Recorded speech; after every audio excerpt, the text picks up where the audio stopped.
So in episode 131 of Dragon Ball Super, Android 17 is granted a wish from the Super Dragon Balls, and his exact wish was to have Super Shenron restore all the universes that were erased. Now, earlier in the series, in episode 47, we learned that Zeno erased 6 universes 13 through 18, for unknown reason. And because of the way Android 17's wish was worded, it was implied that these universes were restored alongside the universes that were destroyed during the Tournament of Power. This is the story of Dragon Ball Kakume, and it begins not too long after the events of the Tournament of Power, where Goku is having his final training session under the supervision of Whis on Beerus's planet against Beerus himself. Whis seems to be more fond of Goku than he normally is. He tells the Oracle Fish, "I have never thought that I would meet a mortal like him one day." We then get a glimpse at the fight between Goku and Beerus. Goku is fighting pretty evenly against Beerus in his Super Saiyan Blue form. The two are causing massive damage to Beerus's planet, and Whis talks a bit about how Goku has definitely reached the level of the gods, saying that he may have even surpassed it. The fight gets so intense that Beerus loses his God of Destruction cloak. He then says, "A mortal has never offered me such a fight. Even the other gods of destructions are rarely able to push me to this state." Unfortunately though, this is where Goku starts to run out of steam. Beerus says, "But it seems you have finally reached your limit, Son Goku." Of course, we all know Goku doesn't quit that easy, so he says, "No, I refuse," and manages to unlock Ultra Instinct. This is where we see Beerus do the same thing and goes into Ultra Instinct himself. He says, "It's been a long time since I've used it." The two are excited and getting ready to clash, and this is where Whis gets involved and stops the fight. He says, "Stop, the battle has gone on long enough." He slaps Goku down to the ground and catches Beerus's punch. After that, Whis uses his time reversal magic to restore Beerus's planet to its original state. Both Beerus and Goku thank Whis for this, and then Goku thanks Whis and Beerus for everything they've done for him. He says, "Since I've known you, I've started to meet super powerful opponents coming from all kinds of universes, and I became super strong these past years.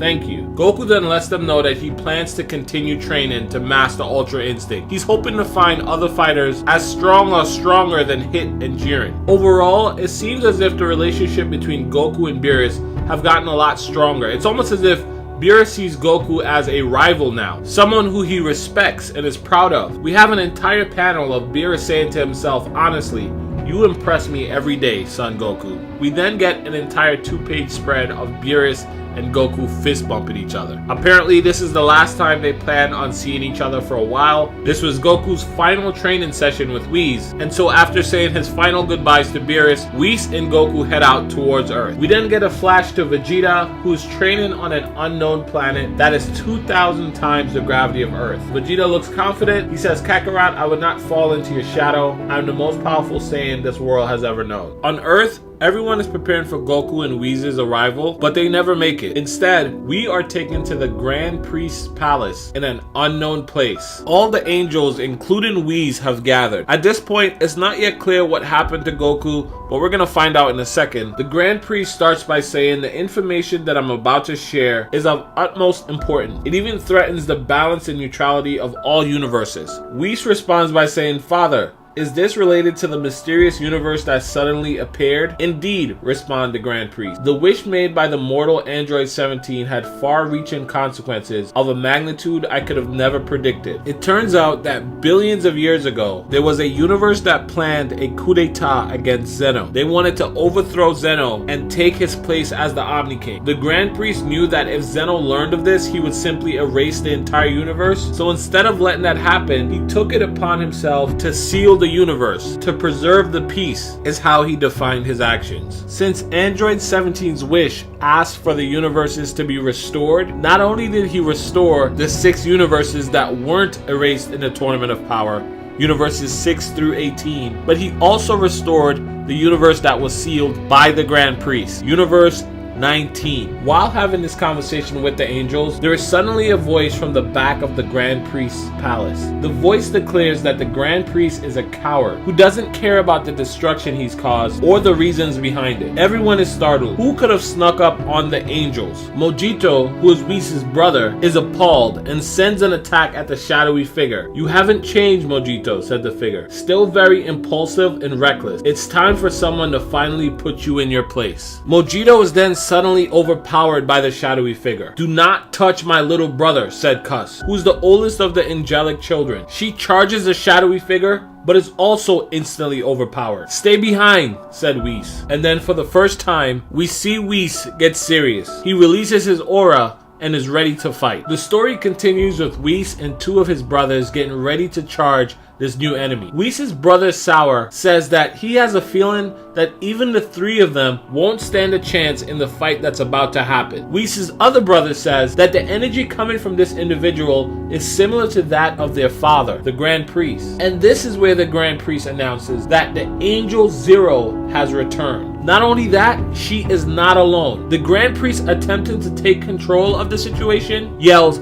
"I order all of you to stay calm. I recognize this key," he says. "Thank you for calming everyone down, dear Grand Priest. Coming back here after such a long time, I can only feel nostalgia. How ironic. The gods of the erased universes," said Vados. "And don't tell me those are, oh my, the angels of universes 6 through 18 have appeared alongside their gods of destruction." I'm not going to introduce them all because there are quite a few new names, but they're all up on your screen right now. One familiar name, however, is the current god of destruction from Universe 18, and he is no other than Golden Frieza. Frieza has joined with an angel called the Twist of Fate Angel. He managed to slaughter the god of destruction from Universe 18 and take his place. Whis warns Frieza that he has no idea what he's getting himself into. And for the first time, we learn what happened to Goku and why he never made it back to Earth after his final training session with Whis. Apparently, while on their way back to Earth, Whis sensed a new present. Goku begged Whis if he could come along to check out this new mysterious force with him. Whis agreed, and the two traveled to this unknown location where they witnessed a restored Universe 19. Whis says that this is where he lost contact with Goku, and then he was immediately summoned by his father. That's where the angel from Universe 19 calls Goku an idiot. He says, "Oh, are you talking about that mortal who arrived screaming like an idiot right inside our headquarters? You don't have to worry about it. We took care of him like we always do." On the next page, we see Goku being restrained by some giant chains and weights. He was captured, apparently, by the angel and god of destruction from Universe 19. It's pretty crazy to see Goku like this. He's yelling, "You bastard, come back here." And eventually his head is down and he says to himself, "I'm sorry, Whis." Then we flash back over to the Grand Priest, who is upset. He says, "Why are you keeping Son Goku around? He's a mortal, far from our level, and doesn't even hold any important information." That's where the shadowy figure responds by saying, "Kaishi, do you realize that this Saiyan has incredible potential within him, and it might be useful for him?" It's not yet clear which him the figure is talking about here yet. On the other page, one of the angels asks, "What do you even seek?" "The eradication of the divine hierarchy," respond one of the new god of destruction. "Don't forget the removal of the stupid self-remote neutrality," added Frieza. "Pardon?" said the Grand Priest. "It's this neutrality that's holding you back so much," said another of the new angels, talking to the Grand Priest. "And it had tournaments threatening the lives of trillions of people. A tournament that erased the gods but not the angels. A war between the gods will commence, and this revolution will take place. Any person, mortal or not, who will be against our ways will not be spared. For the sake of a new world and for the perfect balance," said one of the shadowy figures. "Father," yelled Vados, "just tell us, who is she?" "I'm truly sorry for hiding this from all of you," said the Grand Priest.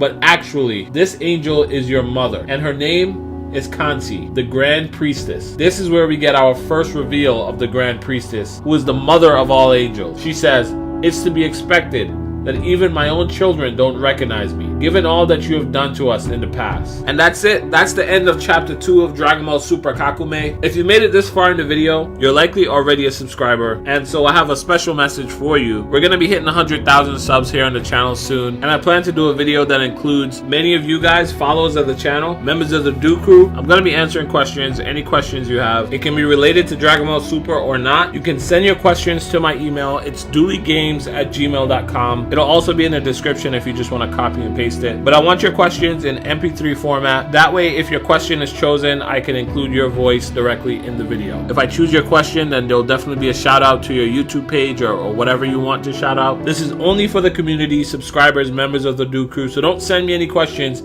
if you're not currently subscribed to the channel. Anyway, that is it, guys. Let me know what you think of this fan-made manga. If you guys enjoy them, I could do more. That's it for me in this video. I'll be talking to you again real soon. Have a great day.